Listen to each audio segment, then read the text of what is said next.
Hey, please, before watching this video, man, please do me a favor. Hit that like, hit that comment, and hit that subscribe. And please, if you want to stay in tune with all new content I'm dropping, hit that notification. Shout out Joe Buttons. Shout out Adam22. Let's get into it. Oh, man. Here we go again in the No Jumper saga. So, Joe Budden and Adam22 had a conversation on the AMP app on Joe Budden's page. And Joe Budden was just basically pressing and getting to the bottom of everything with Adam. He talked about the perv thing. He asked him about how did he think that nobody was going to quit. He asked him about the first person to go. All the details that we all want to know. I haven't watched the full thing, but I'm about to watch it with y'all right now. I'm just going to say this. No Jumper is not going to fall off. It may change directions, but it's not going to fall off, bro. It's too successful. The network is too big, too many people, too many channels, too many followers, everything, you know what I'm saying? But it's definitely I believe it's going to be a completely different thing here soon. But I'm going to come back at the end. We're going to talk about it. Let's listen to this. Y'all tell me what y'all think about this. And I'll catch up with y'all at the end, and we'll see what it do. You know what I'm saying? Let's get it. Nation lovers only. I'm your host, Joe Budden. And if I'm not mistaken, our very, very, very special guest is here. Our man of the hour is here. Adam22 is here, ladies and gentlemen. Welcome, welcome, welcome, and thank you for taking the time, Adam. How you doing? Joe Budden, how you living? I couldn't be better, man. Couldn't be better. Listen, are you in a good spot of the house? I want to make sure your phone serves more people than I've had in here in quite some time. Adam, I'll be honest with you. I don't pay any of the No Jumper shenanigans any mind because I always think it's all contrived. I always say to myself, it's all fake. These guys are just doing what they got to do for the algorithm over there. But it appears that I'm wrong this time. Could you give me a Cliff Note version of everything that's going on and everything that has gone on? Like, catch me up to date. Okay, so, the simplest way I could think to explain it would just be to say that, we do the Tuesday show, and about 3 years ago, AD came on and started to really make an impact on the channel, started to get a real fan base on there and stuff. And that was kind of like the first time that we really had somebody on the channel who ended up kind of taking on a life of their own, where like probably the first person we had who was like really popular with the audience besides me. And so we started doing the podcast together on Tuesdays, and then that branched out into him doing a podcast on Wednesdays as well as like appearing on the news and just doing all kinds of different stuff for us. And I had been thinking for a couple months. So AD came in and was a star for the network. Yeah, I mean, like, relatively speaking, it was doing pretty well. It was, very inspiring to us as a company who wanted to, like, build personalities, because they didn't love him at first. And then within, like, a month or two, they loved him. And it was kind of, that was, like, a really good thing for us to see, because we didn't know that we could necessarily get people to care about somebody besides me, right? And so we've been doing the show for, like, 3 years. And at a certain point over the past couple of months, I started to feel, and, I was seeing it in the comments where people kind of felt like maybe me and him didn't necessarily have the same vibe, or that the rapport wasn't really like improving or anything. So I started to slowly like hatch these plans. Wait. Improving. Yep. The word improving and says that something was wrong or needed to be improved upon. What went wrong between you and AD from your perspective? I mean, it wasn't anything personal like between us. It was just the fact that, I think my podcasting style has gone more towards wanting to talk about political stuff, wanting to have sort of intricate debates about stuff, whatever. And like, he's been very open about the fact that he typically is more just trying to have a good time and just trying to have fun. And like, a lot of times, like, I would be trying to really push for people to watch movies or documentaries or whatever. And it kind of felt like I was just ramming my head into a wall, because we just clearly weren't really on the same page anymore. Right. So I decided that I was going to have the conversation with him where I told him, I want you to stay on Wednesdays and keep doing, he had a food show with this dude, Duno, who also was on the channel. And I basically said, I want to have you keep doing that stuff, but then I want to put somebody else on Tuesdays, right? Which, I thought was like a reasonable compromise. What was that? You said that to AD? Yeah. So I said it to AD. And then the next day I hit up Lush, who was one of the other dudes who was on the podcast. And I told him about it. And, Lush basically had like developed a relationship with a lot of people in the Reddit and the Discord and stuff. And I guess he was in some Discord call, and he basically just ended up telling a bunch of fans what was going to happen before anybody knew about it besides me and AD. And so then AD ends up getting hit up by one of these people from the Discord who basically told him that they all knew, and like it felt like AD was reading my text to Lush.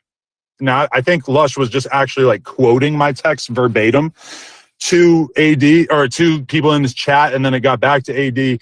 And so that took a situation that I thought was going to be able to be somewhat smooth in terms of like, taking AD off one of the podcasts, but leaving him on the other and letting him continue to, do stuff on the channel and everything.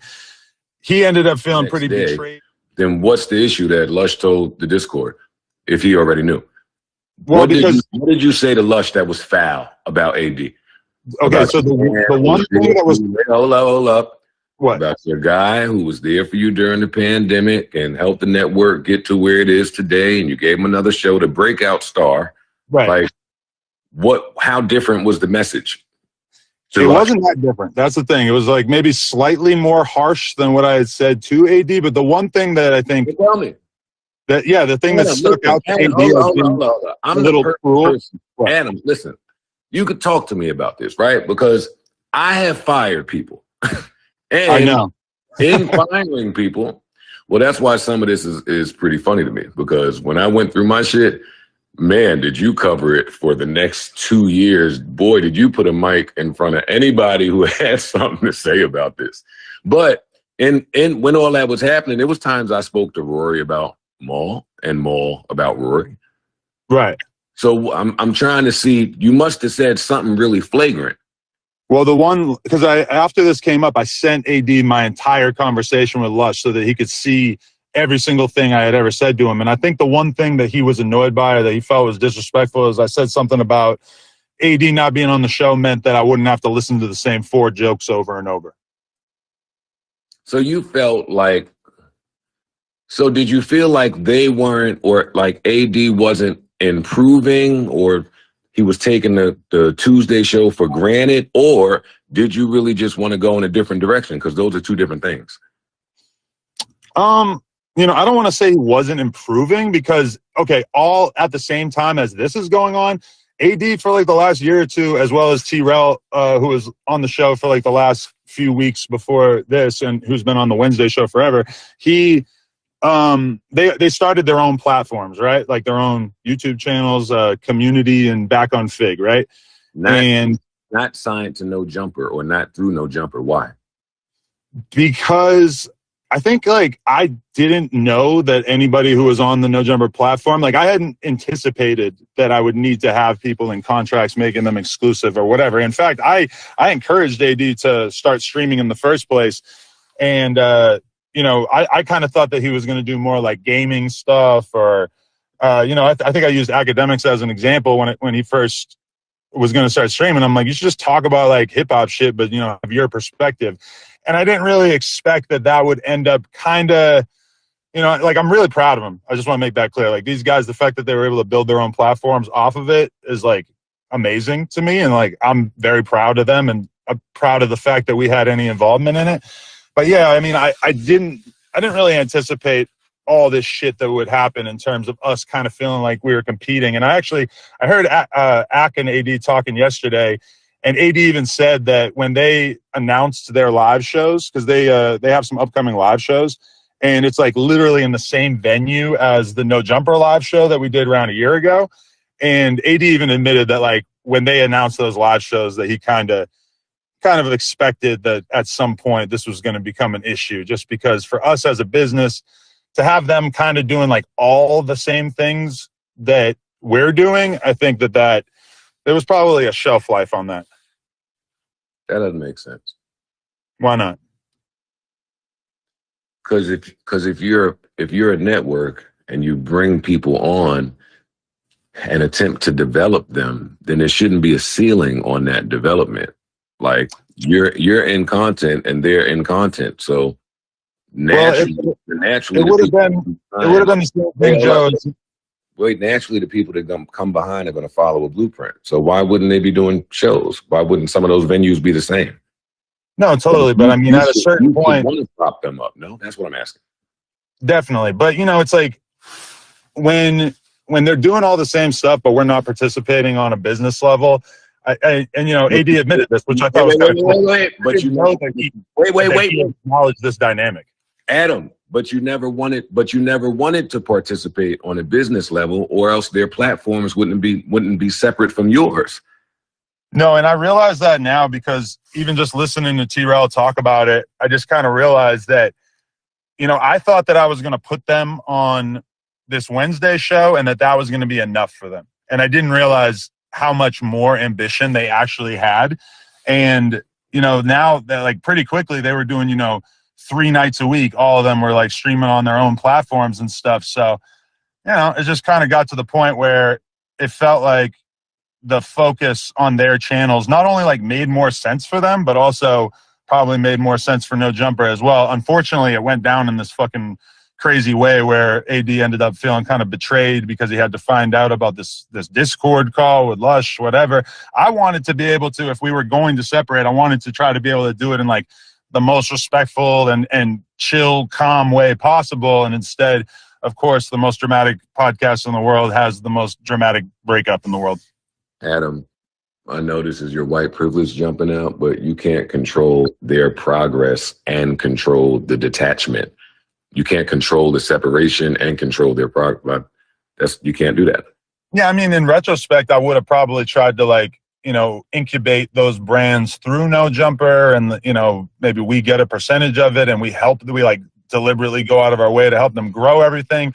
I also don't know if that ever would have actually worked, because they're very, very like T-Rel and AD in particular, they're like mega independent minded. It's like it probably would have been a pretty serious challenge for them to have like grown these brands while kind of like operating under the No Jumper umbrella. Like, honestly, I don't know how well that would have worked. Don't speak for them now. That seems to be a challenge that they were more than up for. To do it under No Jumper? To be with No Jump. Yeah, I've listened to every interview these guys have done this week, and they all, even in separation, speak like they had no problem being ambitious at No Jumper, and their views of where the network was headed and your views of where the network was headed is just two different places. Can you speak to me about that? Can you speak to me about the pivot that you want to make with your content? You said you want to be more political now? No, not like specifically. It's just that in terms of the Tuesday shows specifically, I didn't feel like we had the best connection going at a certain point. And AD will tell you that when I had that conversation with him about replacing him on the Tuesday show, the first thing I said was, I think that this will be better for our friendship and our business relationship in the long run. Adam, now that it's been a few months, do you have a better understanding on the point that myself and my co-hosts were trying to make to you when you were on our podcast? One of those points being about how white privilege allows for white people to come inside of hip hop culture, use it and milk it for every single penny they can, and at the drop of a dime, change direction and act like they want nothing to do with any of that nigger bullshit. Okay, but Joe, this is a fake narrative, because I interviewed 4 rappers yesterday. I interviewed like 12 rappers last week. Interviewing YouTubers and porn stars and commentators on whatever. I mean, that's just, I've always been dipping and dabbling in all kinds of different subcultures. Yes, different subcultures like YouTubers, SoundClouders, porn, right? But how could you expect, I guess what I'm asking, how could you expect to not have any problems at your network, which is hip hop based for the most part, would you say? or at least the people you surrounded yourself with are hip hop based. And then you Yeah, start bringing in Richard Spencer. Can well, you I talk, didn't. can you talk I to me didn't. about the decision to bring Richard Spencer on your show, on your Well, Tuesday show with no black people present?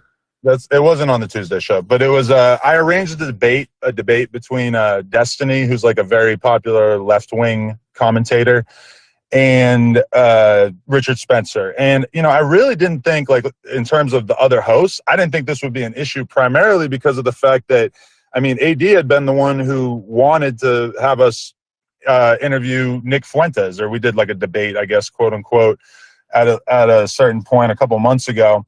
But I guess he felt different about the Richard Spencer thing or whatever. And the other criticism I saw from Van Lathan was just that the debate was a little bit too much of a debate, that we didn't really take time to dig into the creation of the alt-right and racist statements that Richard Spencer's made in the past and everything, because his narrative that he's pushing now is that he's a changed man and he doesn't, harbor ill will towards whoever. And I mean, in the context of a debate, I didn't think it would be that controversial for us to platform it.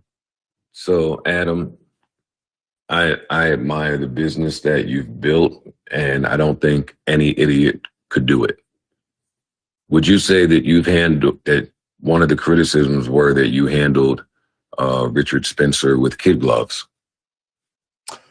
I definitely think the thing I should have done is I should have pulled back at a certain point, and I should have tried to really zero in on any kind of negative statements about black people or anything racist in general. Because it seemed like we focused more on the like liberal conservative binary and less on the perception of him, or the reality of him having, inspired a lot of hate over the years. So yes, you acknowledge that one of those criticisms are that you handled him with kid gloves. Yeah, I mean, it probably should have been more of an interview. It probably should have spent more time on, let's go over some of the major things that you've been associated with that are kind of ugly or very ugly. And yeah, I definitely failed to a certain extent by not spending more time on that, given my audience and how a lot of people in my audience probably would have wanted to hear more about all that. And by kid gloves, I mean you handled him with a certain care. That's what I'm attempting to say.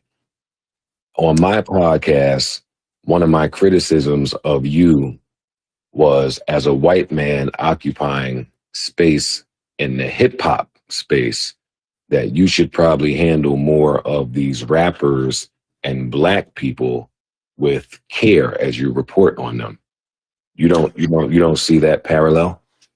No, I see it for sure, but it's also like when I'm interviewing a rapper, it feels more. Do you not see how it would look away that you handle a known Nazi with more care than you do some of our greatest entertainers? Well, number one, I kind of resent the idea that I'm like so insanely hard on most rappers, because I interview rappers all the time where I avoid huge chunks of controversial shit that I could be asking them just out of respect, because I know they've talked about it on other platforms, etc. My only thing I could say to defend the tone of the Richard Spencer debate was that he didn't say anything racist during the debate necessarily, or at least I didn't really pick up on anything too weird. That's awesome. Huh? That's awesome. Because that would have made, in the context of a debate, it just didn't really feel like I should have gone through the greatest hits of like, these are the most messed up things you've ever done or whatever. I mean, I wish I had, because it definitely would have helped to cushion some of the criticism we got from doing that interview. But also, like, from my perspective, doing content, like, I want to push at the edges of what's considered acceptable. And Richard Spencer is somebody who's basically been blacklisted from the media for the last like 6 years or so. And the idea that I was going to get to put somebody who I consider probably one of the best minds on the left on camera with this guy, I mean, that was just, that to me, that was like an incredible opportunity. And I tried to pay Van Lathan to be on the podcast with me. I tried to holler at a few different people, but generally speaking, nobody was really feeling it. Did anyone at your network express their displeasure with that decision? And can you tell me? AD said something about it on his show. Yeah. What did you say? Just that he was disappointed in the tone of it, basically. Okay, so I want to get back to Lush One because that was the first clip that I saw. I think you guys were on YouTube Live, wherever you were. I saw you ask him to leave, and depending on how you feel, maybe y'all will work it out later. Do you take accountability in Lush sharing your personal messages with people, or do you still put the majority of that on the fact that he shared those messages? I mean, just like you said before, like if there's a Joe Budden problem, and this is one of the things I said to him right away. I go, you think when the Joe Budden podcast broke up, you don't think that Joe and Parks had conversations about what was going to happen, quote unquote, behind Rory and Maul's back? I don't really feel like that was like as deceptive as it's being framed. I was just talking to somebody who I thought I had a close friendship with, who I thought had my back in terms of all this. And he not only lied to my face when I confronted him about it, but then he also, he did it in the first place. Like, you're sharing like insider shit with random fucking people that you don't even know on a voice chat room. I mean, this is crazy. I understand that. And from that, your decision was to fire him on air. I didn't fire him on air. I just told him to get out of the building on air. It sounded like a get out and don't come back unless I change my mind, but I won't change my mind type of thing. That might be fair. Yeah, that's how it sounded. All right, so what is the chain of events from there? You fire Lush. Is that the first person to leave the company? Actually, because, well, I mean, yeah, basically, yeah. And then the AD conversation, I think, took place like the next day in terms of him formally saying that he was going to do his own thing and all that. Okay. So one staffer leaving you can deal with. So you can deal with the exit of Lush. Then AD comes and says, dog, I'm off it. I can't fuck with it no more. So that's 2 gone, right? Yeah, and like him and T-Rail and Duno were all like kind of a package deal, and I always kind of knew that. That's 1, 2, 3. So now that's 4 people gone, all in the drop of an eye. Did you There's one more too. There's this other dude, Smack, that T-Rail does his show with. And I mean, these guys were all kind of a package deal. So I mean, it was, yeah. Okay. And all right, so now that's 5. So who else left? Well, you got to rewind it to like a month or 2 ago when House Phone and this other dude, Blasey, that he was doing a show with, they left as well. Why did House Phone and Blasey leave? Well, there's part of me that doesn't want to drag up the whole thing, but basically I interviewed a woman and she basically took that interview as an opportunity to expose House Phone. And then Oh, wait a minute. Oh, Adam, you've been bugging for a second. I forgot all about that. Wait, you interviewed the transgender woman and she outed your man and you allowed that to happen on camera. Well, full disclosure, I instructed the editors to edit it out, and one of the mentions of his name still made it in, and that was kind of the end of us doing anything on camera. Well, you know how many times I ask Parks or somebody to edit something out and they leave it in and the fans know exactly what I'm talking about. Wait, Adam, you have to, I don't hear enough accountability from you in this. You can't have a transgender come on your show and out your man. Well, I mean, I tried to edit it out, right? The editor fucked up. But yeah, I mean, I do take accountability because it's my fucking company. But, you know, this is the kind of thing that happens all the time. After almost every podcast, or like at least half of the podcast, I'll say to the editor at the end, I'll say, hey, delete this one thing. Delete this awkward question. Delete this one thing that didn't sound right to me. And they always do it. And somehow this one was not so simple. Okay, you're just talking about the edit getting out. And I'm talking about just this being able to be recorded. That's what I'm saying. Well, for the record, I didn't know that there was any kind of history between them when I agreed to speak to her. You didn't know that she was going to come on and do that?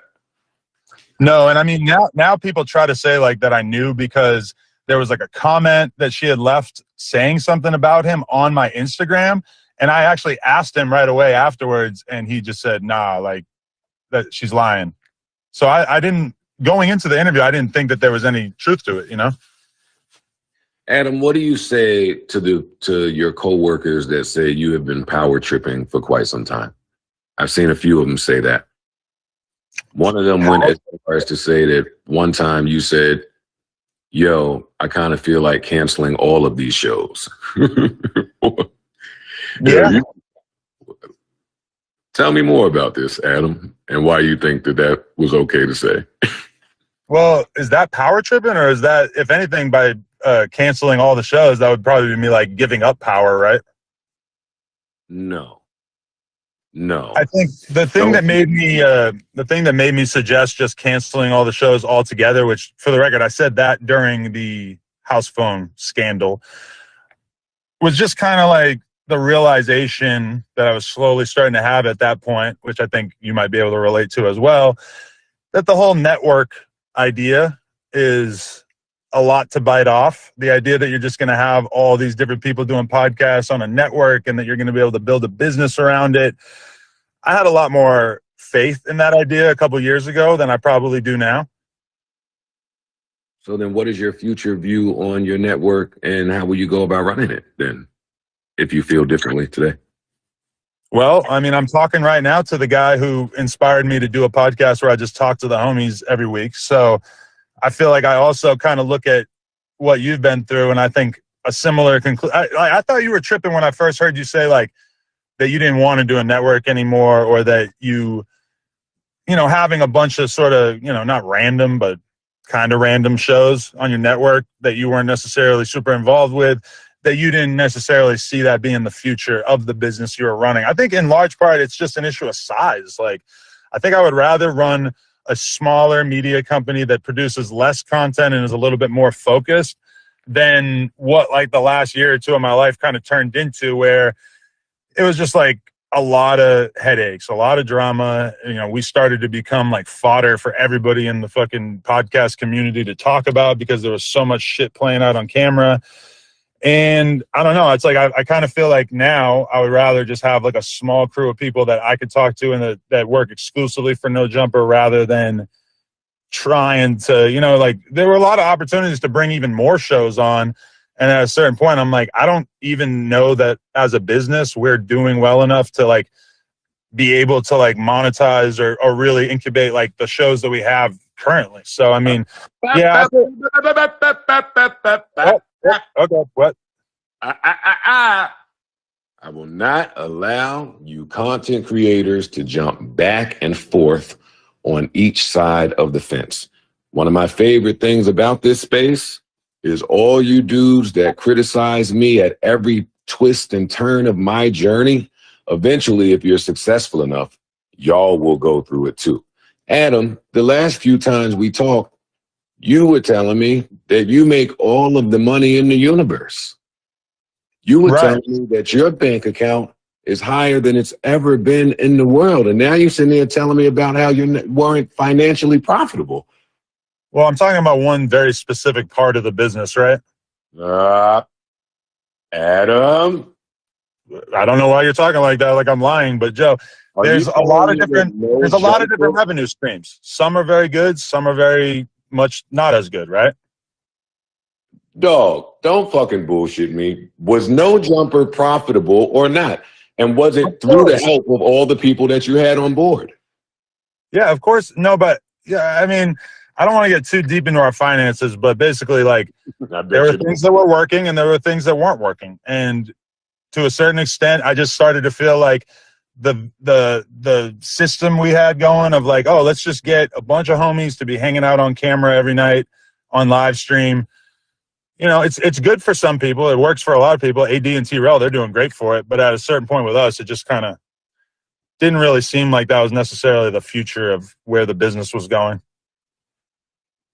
Okay, so then what do you say to the people that say it just looks like you got a whole bunch of black people from the hood to help you during turbulent times, and the second that everything was great and money was up and projections are high, you fucking wanted to kick everybody to the curb so you can pocket more of it for yourself. Well, I mean, they left. They chose to leave. This guy. Yeah, they chose to leave, but initially this started because you wanted to make changes. And I believe that words have power. And I think that your words are programming, even if it programs you. So I believe that your actions led to the exact result that you may have wanted. What do you say to that? I wouldn't say the exact result that I wanted, because all I wanted to do was make some small incremental changes, you know, moving AD from one podcast to off and having him do the other stuff. That was what I was trying to accomplish, and did not expect at all that it would turn into this, you know, atomic bomb of everybody peacing out. So who's on the network right now? There's a bunch of people. You know, I did my podcast this week with my boy Court, and we had Bootleg Kev sub in. I'm not necessarily sure what we're going to be doing necessarily, but, you know, we still got Poetic Flacco, Almighty Suspect, Gina Views, Sharp. There's more too. They're going to kill me for not remembering everybody, but there's definitely, you know, my boy Icon. There's a few more, but we got a bunch of different people who are still doing stuff on the network. Oh, all right. So you didn't lose everybody. No, but it would be fair to say that a large percentage of the most popular hosts have gone their own way. Well, why do you have all these other people on the network if you want to be a smaller based media company that's a little more focused? Well, we still need people, right? We still got to have people. I still need people to talk to. We still need people to do the news and everything. We still got a bunch of people who are still excited about all this. Not if you don't want to run a network. If you don't want to run a network, then you don't need any of those people. Okay, when I say network, I'm kind of talking about like the thing you tried to do where it's like, okay, let's create two podcasts that Joe Budden is not on the same network, and let's just see how it does. Right now we have the news, which is kind of like a consistent round table with different personalities. And that's really like one of the things we have going that lets us try out different personalities, you know, and see how people mesh with each other. But yeah, I mean, I would say that, you know, my ambition isn't to have, you know, 8 podcasts on the network. I feel like that would be a lot. Okay. I'm going to ask you something that I've been trying to find an answer for all morning long, and I just can't come up with it. Mm-hmm. Why would you have someone on your show called the Perv Busters? You got to ask Flacco that question. Flacco apparently was doing an interview with them. But you were there. I approached the studio because I noticed that the live stream that they were doing had been stopped and immediately privated. And I thought that was really weird. So I went over to that side of the building and said, what the fuck's going on? And that's when the little confrontation that you saw on camera took place. Do you think they plant that? Yeah. Do you think they were hired smear campaign people? I would doubt that. You know what bothered me about looking at that video? What? Is that you said to the Perv Buster people, you are spreading lies and you should do some research, or do you do any research? Something to that effect. Do you remember saying that? Yeah, it's very, very true. That was the very same sentiment that I was expressing to you when I text you about a story that someone from your company was running about me that was false, and a little bit of research would have showed how false it was. And what you said to me in a very braggadocious, I don't give a fuck type of manner was, I need to see something pretty significant for me to take the story down. And that be my problem with you content people. Y'all dish it in a way that y'all don't take it. What do you say to this? Well, the first and most important thing I'd like to say is that the girl in question, I didn't even meet until she was 19. And I think this is a very important detail that I just want to really put out there. So, you gotta let me flesh this out a little bit. is that we're talking about back in the day when I think I was like 22, 21, 22. And I had met a girl on a message board at the time, right? And it was like an old like punk message board, basically. And, you know, I knew other people that knew her and stuff. So I thought that it was all good. We started chatting a little bit. We get on the phone. She lived in Canada, right? And so then she tells me once we hop on the phone that she's actually 16. And so my response to that, even at that time, even at 22, I did the right thing. Obviously, like getting on the phone in the first place is bad, but I did the right thing. I said, hey, I know this isn't that big a deal to you because it's legal where you're from, but it's a big deal where I'm from. So that's it. I didn't speak to her after that for like 3.5 years. I was in a relationship for the vast majority of that time. And then I get out of that relationship and somehow me and that girl end up speaking again. Somehow. And then somehow, I think I saw her on Facebook as like a recommended friend or something. And we sort of started speaking again. And then, you know, as serendipity would have it, I ended up having to go to this meeting with a company that I was doing business with at the time in Canada. So I asked her, can I stay with you? And she says, yes. So I go and I stay at her mom's house with her. She is 19 at this time. And I believe that would have meant that I was 25. And after that, we dated for a couple months and it didn't work out. Super short version. And so I really, you know, I resent this narrative that people love pushing, claiming that I slept with this girl when she was underage. It's just like 100% not true. I didn't even meet her. I didn't shake her hand until she was of age. So that's the most important thing I want to communicate to you in this whole thing is that this isn't a thing where this rumor's out there about me and I'm embarrassed or whatever. No, it's like it didn't happen. Like I did not meet this girl besides a brief phone call until she was of age. And I've said this. I said this on Academics' stream in 2018. I said it on Vlad's platform soon after that. But you know, I feel like this is an important distinction because if you want to smear me as somebody who's just down to hook up with an underage person, it really doesn't hold up because I would hope that like anybody, if you somehow ended up in that position of being on the phone with somebody, which granted, it's embarrassing that the phone call even happened in the first place, right? But I did not pursue anything after that. And this girl does not claim that I did. You know, if that was the case, it would have been probably reported in the media and everything, which it wasn't. The whole thing that leads people to believe that is that there's an old blog post where I talked about the whole relationship with that girl. And I kind of like made a joke out of it at the time about the fact, and this is 2008 that I think I wrote about it.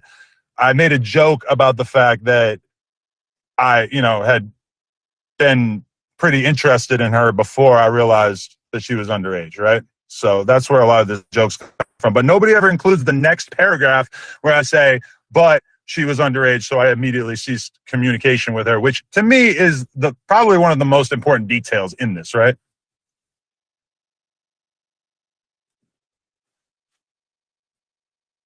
Did you call that serendipity? Well, the fact that I ended up in her exact city, that seemed kind of odd. Serendipity has probably too much of a positive context, but Adam, holy shit. Holy shit. well, it's just a word or You have a publicist? I do. Okay. They should have told me not to use the word serendipity. Well, y'all should probably work on your response to this stuff. You should not say the word serendipity, number one. That's fair, but I'm just telling you what happened, though. I mean, like what I just told you is exactly what happened. So I know, but I want to unpack a little bit of this because I never knew that you fucked the girl. I thought this was a girl that you spoke to who was 16 when you thought she was 19. You found out how old she was and you disappeared and you got away from that because that can be very dangerous. Well, that is true. Let me talk. Okay. especially dealing with a girl that young, number one, but they don't know shit about shit. They don't even know when they're putting somebody in danger, according to you. You said the girl was from wherever she was from, so she didn't know what she was doing, but you knew what you were doing. You said, right. I knew what I was doing, so I got away from her. Well, right. You didn't get away from her if by the grace of God, she ends up back in your life while she's now of age. You're spending the night at her fucking mom's house. What type of white boy pervert shit what are you talking about? What is the pervert shit about dating somebody once they are legal and of age? Because you know what it sounds like, and I'm not saying this is what it is.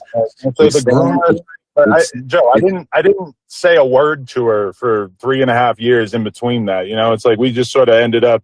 You waited for the girl. You waited for the girl, Adam. Huh? You waited for the girl. I didn't wait for anything. We just ended up reconnecting later on. How did you reconnect later on? Or the Facebook algorithm put the girl in your bed? You didn't know at that point that you probably shouldn't fuck the girl that you were talking to while she was 16 years old? So because I met her when she was underage, I shouldn't have fucked her when I was over it. Yes. That's what I'm saying to you. Well, in retrospect, I wish I had taken that advice. It would have made everything a lot simpler, right? Well, yeah, if you isolate that, right? But then they have the little nasty tweet floating around where you talking about fucking young girls. I had some, I mean, that seems like an exaggeration. I had some edgy, jokey tweets from like 2008 to 2012 or some shit that, you know, a lot of those are pretty fucking embarrassing in retrospect. I know you, Joe, I know that you remember Twitter back in the day and you know how fucking toxic it was. It was bad, which is why I did a scrub of all the bad things that I had to say. But I'm not going to use the word edgy when talking about fucking little girls. I don't think that that's edgy. Well, I think that's probably not 100% accurate. Do you want to quote any particular tweet? I mean, I'm talking to you, so I don't want to pull up the tweet, but you know the tweet exists and you know it's running around. Well, yeah, there's definitely some bad jokes from that era of my life for sure. You don't still talk to this girl, do you? No, I haven't seen her since, I don't know, 2009, maybe. Are you aware that there are communities of legal adult men who are into that type of shit? I mean, I don't know anything about that, but yeah, probably.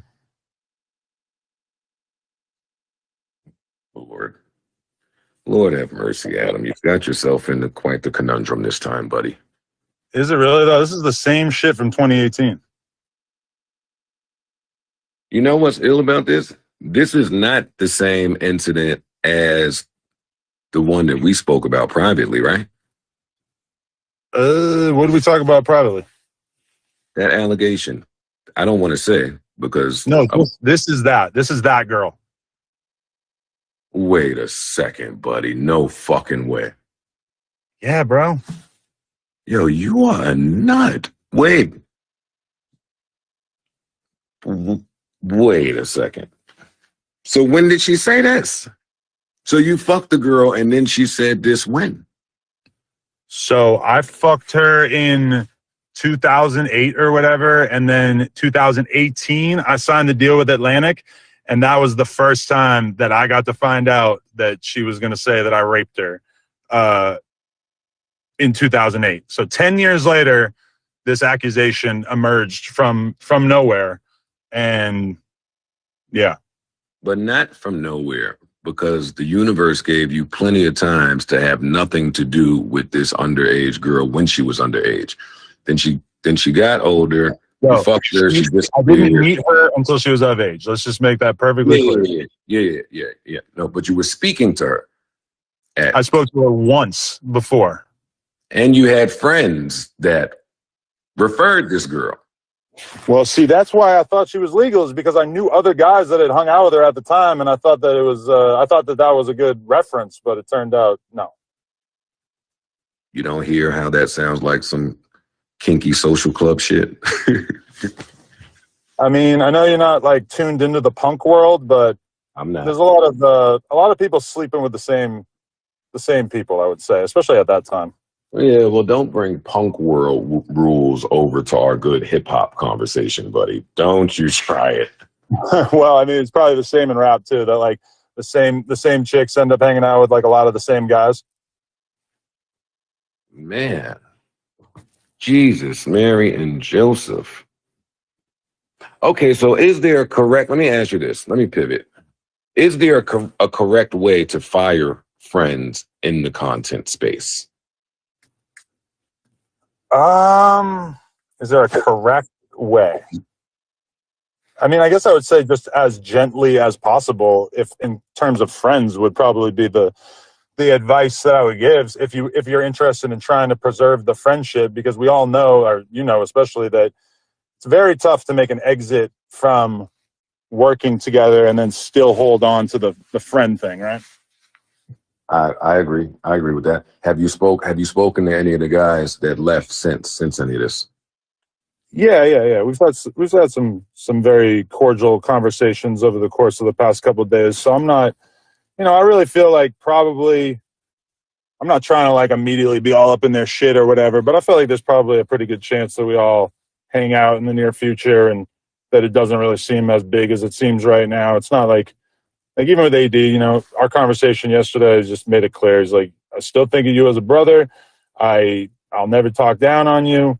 And I said, hey, I appreciate that, because I don't think nothing occurred between us that was so big that we couldn't get past it. I feel like if anything, it just made more sense for them to do their own thing business wise. And, I wish them well, honestly. It's not something that I begrudge them for. I'm actually really happy to see them doing their own thing. And even though I wish that I had been able to incubate it better, I feel like I know a lot more now in terms of how I'll approach this kind of thing in the future. Got it. Do you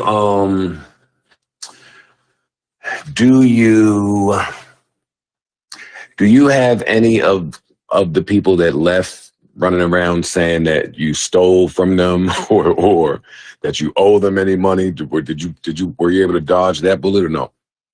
No, that's never been the case. Everybody who gets paid by us, I mean, now I see some of them kind of complaining about what they were getting paid, which, from my perspective, it's like, realistically, I didn't know how much most of you were getting paid, because I figured that if there was a problem, you would have said something. And then I find out after the fact that some people had some resentment about what they were getting paid, and I didn't even know. So, that's definitely part of the whole thing. But no, in terms of just not paying people at all, no, I haven't heard anything like that. Were you paying well?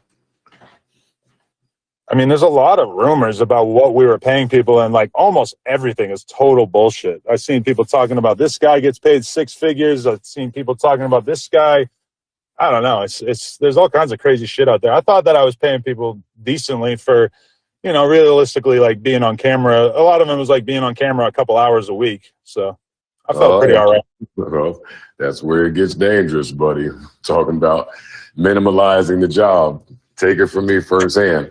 But no, that's why I was asking you if you thought you paid well. It was a lot of rumors going around when I fired my old co-host, but one thing I was standing on was everybody over here is paid well. I don't know what people are talking about. People are paid way more than what these companies say that these microphones on these podcasts should be making. So are you standing in that, or in hindsight, do you see the areas where maybe it could have been a little better? I mean, my whole thing, and I don't know how popular this is if you want a raise, you got to ask for a raise. I've had employees over the years who just kept asking for raises every year or two, and they kept getting raises every year or two because they were valuable to us enough that we needed them. So I don't really understand how somebody could like complain about the pay if they weren't like trying to get paid more, Yeah. You said you spoke to these guys. Any conversations about maybe bringing any of them back? A closure conversation? Well, AD did say that he would be happy to come back on the platform at some point if we wanted to have a conversation or whatever. So I'll probably take him up on that at some point. But in terms of doing consistent stuff on camera, I kind of feel like it's probably best that we have some kind of, division between whatever they're building and whatever I've built. All right, tell me what you've learned from all of this, or a few things that you've learned from all of this. Well, I think the biggest thing is that you got to like lay down pretty strict boundaries early on in a relationship like this, I think, and you can't just let it go wild. I feel like, the whole drama element, I kept seeing people refer to us as like the Jerry Springer of hip hop YouTube. And as much as you said that you thought that a lot of that shit was fake and scripted, I've never faked anything or scripted anything with these guys. I can't say that they've never scripted anything on their own, because there's definitely been some fake fights that weren't actually fights that happened on the channel a while back. But no, I've never approached it like that. And I feel like, where I'm at now, it kind of feels like, your first girlfriend when you're young versus once you've had 10 or 20 girlfriends. You're just going to know how to have a healthy relationship a lot better once you've got some experience under your belt, right? I would hope so.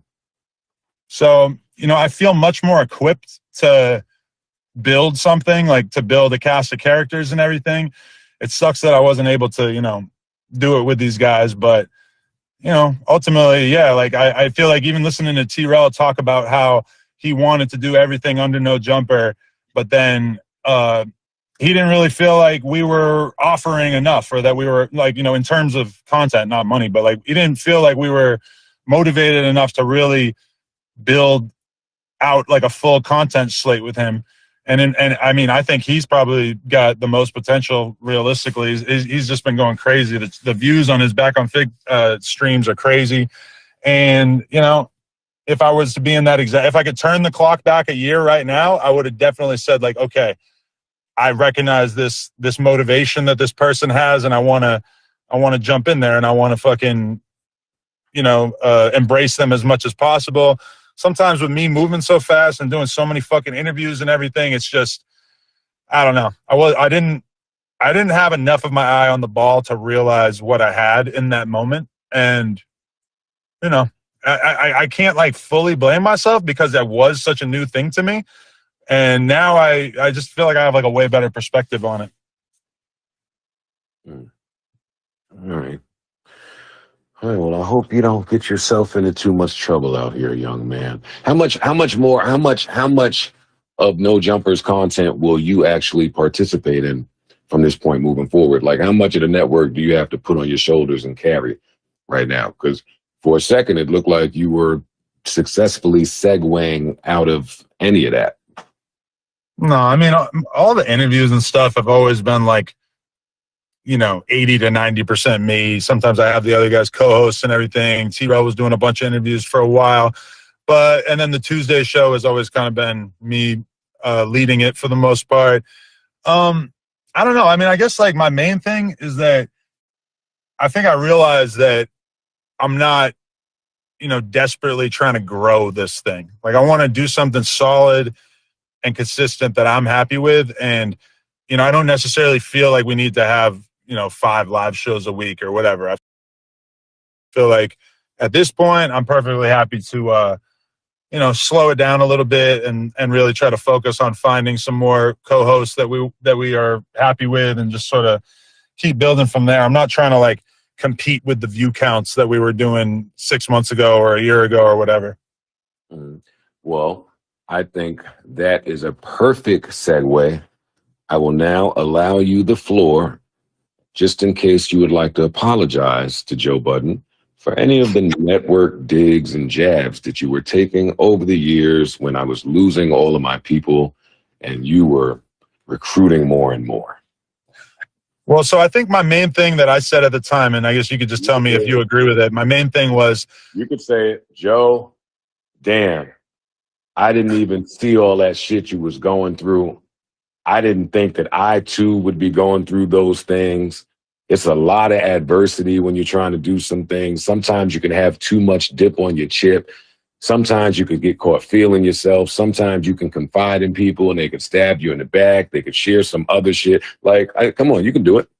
Joe, I totally empathize with your position, and maybe I should have called and checked on you rather than interview anybody that had any dealings or interactions with you that had anything negative to say about you. Who are you even talking about? The Marissa? Anybody. Anybody. You saw the way I interviewed Rory and Mal, right? Anybody that has smelled a Joe Budden fart, you have had on your show. Who? Marissa and then Rory and Mal. Marissa, Rory, Mal, Bridget, Mandy. I mean, you name them. Anybody. Yeah, but did they talk shit about you like that? No, look at this guy. Look at this guy. Look at this guy. I've been friends with Mandy for years. How are you going to act like me interviewing her is all about you? Well, you were friends with that little 19-year-old for years, too. So your discernment in that area, in case you wanted to. Okay, Joe, I apologize. But also, I would like to, I want to emphasize my main criticism or my main take on it, I remember at the time, was that I ended up feeling like Joe could have kept things going with his old co-host if you had just been a little bit more transparent and a little bit nicer. Do you think that's... But I didn't want to keep things going. The same way you don't want to keep things going. So you saw that, you didn't want that to work. It wasn't going to work, Adam. I knew that before any of that shit went public. I wanted to put my people on salary. They were offended by that. I didn't think they worked hard enough to be offended by that. And that was the end of the discussion for us. Whatever happened after that happened. That makes sense. Yeah. Like, I was relieved a little bit. Great. Now I can run my business the way I would like to run it. I'm asking you if you feel any sense of relief or burden off your shoulders now that your company is running a little more like you wanted it to. I mean, you're always going to have a sense of relief when you have like literally less work and less people to worry about, right? But I didn't consider those guys a burden. I really like all those guys as people. You know, it's like, I actually really like, you know, I value them as people and I want to work with them in the future in some way, but I don't want to talk about them like they were a burden, because at the end of the day, I look at all those guys as very valuable. I'm sure there'll be other corporations that try to scoop them up, some of them, and do different things with them. You know, it's not, but in terms of it being a burden at some point, I mean, I guess that's fair. I guess I do have a little bit of a sense of, okay, now I can kind of start, not from scratch, but something closer to scratch. I think my final question for you today, Adam, is there anybody that, well, who are the people that you're sorry to, if any?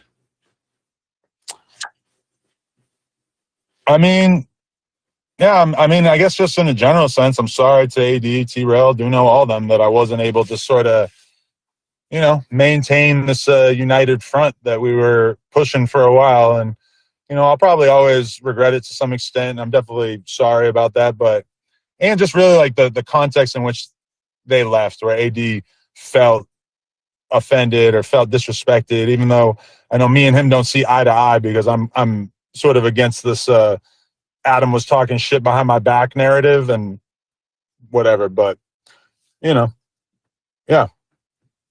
No house phone? Oh, yeah. Sorry, I forgot. I thought we were talking about just current times. But, yeah, for sure, house phone as well. Adam, when you get with your publicist privately, make sure they tell you that you have to at least sound apologetic during the apologies and don't start it with, I guess, in general. I'm just trying to help. Any final words for me? Any questions for me? You got anything for me? You a little something for me. No, this guy, he ain't got shit. This guy's world is rocking. Come on, give me something. Give me a little something. Give you what? Oh, all right, I'll take it. I thought you might have a little question or two for me, but this is fine. You doing any porn scenes today? That's literally what I'm doing, like before and after this phone call. Yeah. Oh my God! Wow, that must be great. Ruin these guys and then go fuck. Holy shit! This guy's the man. Adam, I guess I have a question though. Like, what did you learn from doing the 2 girl-focused podcasts on your channel that didn't really work out? Like, do you look at that now and think that was a pretty disastrous idea, or do you think that it could have worked?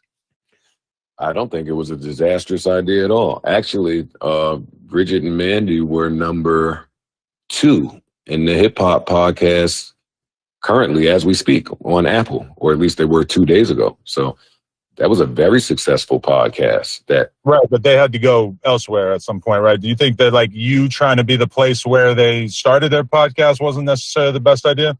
No, I think it was the best idea. I didn't go about it the best way, but they started with me and then they grew to be somewhere else. And I still participate as a co-creator of the podcast. I am not staffed well enough to be able to grow and be responsible for content creators' dreams and aspirations every step of the way. That wasn't ever my vision for me. Yeah, I feel that. But I don't think I want to be, like you said, an incubator. Yes, but keeping all of these shows with me for an eternity, that's just a lot of responsibility. Okay, yeah, I like it. We should talk more off camera because I got deep in the weeds questions as well. Yeah. Let's talk off camera where you can really curse these guys out to me like I know you want to. I honestly, like, if I was having the conversation with you off camera, I would continue to tell you how disappointed I was in Lush not being able to keep his fucking big mouth shut. But besides that, I got nothing against these guys. That one really irked you, but you're the one that ran your mouth to him. Yeah, I ran my mouth to somebody who I thought was a good friend that was going to be able to not go tell a Discord full of people. Yeah, but you thought the guy was a good friend and you were talking to him about somebody that thought they were a good friend to you. Right. Well, I mean, when you're podcasting, it's business as well, right? You know, you're strategizing who's going to work on what show, et cetera. You know, I thought that was the kind of conversation I could have with him without him having to tell the world. No, it's true. I get it. Any, well, are you and Lush good now? Have you all talked since then? No. Oh, you don't want to talk to him? I mean, I think at that point, it's pretty clear, like, okay, this is not the kind of person that I could really have any kind of relationship with. Yeah, you ain't like that shit. All right, Lush. Well, Adam's not talking to you, buddy. You blew it. He's probably right. It feels great to look at someone else in the hot seat while you're not there. Like, it does feel good. I won't lie to you. But of course, I hope you get through this, man. I do. I can't wait to see the direction of your platform. You're not interviewing the Nazi people anymore, are you? I mean, I feel like we interviewed the two biggest Nazis. I don't know where you really go from there. Not interviewed, but debated with. Well, something tells me you'll figure out exactly where to go from there. We'll make our own Nazi. We'll find some guy and just be like, hey, turn up. Oh, man. Adam, Just kidding, Joe. Just kidding. No, it's fine. Thank you, Adam. I appreciate you taking the time. Go enjoy your sex scene, buddy.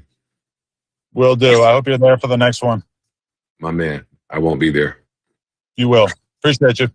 All right, buddy. Well, there you have it, man. Dope interview. Holy shit. A lot of dope points made. Holy shit. I'm gonna be honest, bro. Nothing lasts know forever. What to say besides Let's just shit? go there with it. Nothing lasts forever.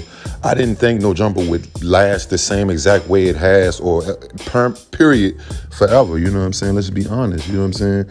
Companies fail, people fall out, things of that nature happen. The thing that I'm most, happy for the guys who left is that they all basically have their own platforms in some capacity, and they got their rank and their clout and their connections. They got something out of it. So kudos and hats off to House Phone, AD, it's too many other names, T-Rail, Smack, fucking Duno, all of them, you know what I mean, for doing that. But it's gonna be an interesting, journey from here on out. I'm gonna be honest, I ain't gonna say I'm done with watching No Jumper, but if they don't really have no dope talent or do no dope shit, and they keep doing that neo-Nazi shit, I ain't too much fucking with it, I'm gonna be honest. But, I wish the best for anybody. Damn, excuse me. Y'all let me know what y'all think in the comments, man. Like, comment, subscribe. Shout out Adam22, shout out Joe Budden, dope content, and I'm good.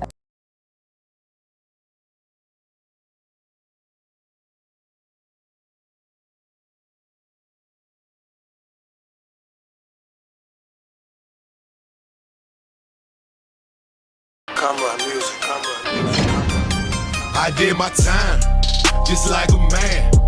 I came home, stuck to the plan. No more probation, you understand? No more probation, you understand? I did my time, yeah, just like a man, yeah. I came home, yeah, stuck to the